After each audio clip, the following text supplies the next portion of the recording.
राम राम जी। आज चर्चा का विषय ये रखते हैं कि भद्रा किसे कहते हैं।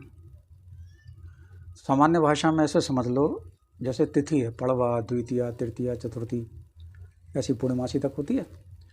तो पूर्णिमा के प्रथम आधा भाग जो है उसको भद्रा कहा जाएगा। जैसे आप रक्षाबंधन को सुनते होंगे कि भाई राखी मत बांधो, भद्रा है, क्योंकि प्रथम आधा भाग भद्रा होता है, विष्टिकरण होता है उसमें। तिथि के आधे भाग को करण कहते हैं, जिसमें करण बहुत प्रकार के होते हैं। एक करण का नाम है विष्टि, उसी को भद्रा कहा जाता है। होली जो होती है उसमें कहते हैं अग्नि मत जलाओ, भद्रा है। तो भी पूर्णमासी का जो प्रथम आधा भाग है वो भद्रा कहलाता है। तो भद्रा तिथि के अनुसार भिन्न भिन्न प्रकार की होती है। तो और भद्रा किन किन तिथियों में होती है इसको बारीकी से जानने का प्रयास करते हैं। आइए मैं दिखाता हूँ। राम राम जी। यहाँ थोड़ा सा तिथि के बारे में जानने का प्रयास करते हैं। तिथि क्या है? जब चंद्रमा सूर्य से 12 अंश आगे बढ़ता है तब एक तिथि पूर्ण हो जाती है। इस प्रकार 12 अंश की एक तिथि होती है। ये मैंने सामने एक चार्ट बना रखा है। जब सूर्य और चंद्रमा आमने सामने होते हैं तो पूर्णमासी होती है।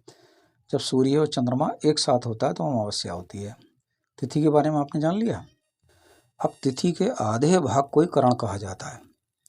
करण कई प्रकार के होते हैं। अब बालव, कौलव, तैतिल, गर, वणिज, विष्टि, शकुन, चतुष्पद, नाग और किंस्तुघ्न।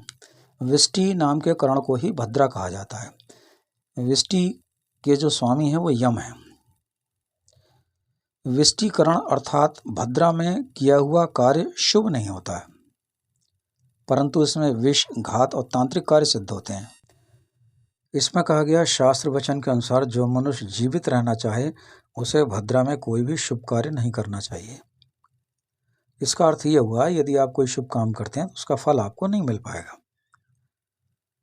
शुक्ल पक्ष की अष्टमी और पूर्णमासी, इसका जो पूर्वार्ध है यानी फर्स्ट हाफ, उसे भद्रा कहते हैं।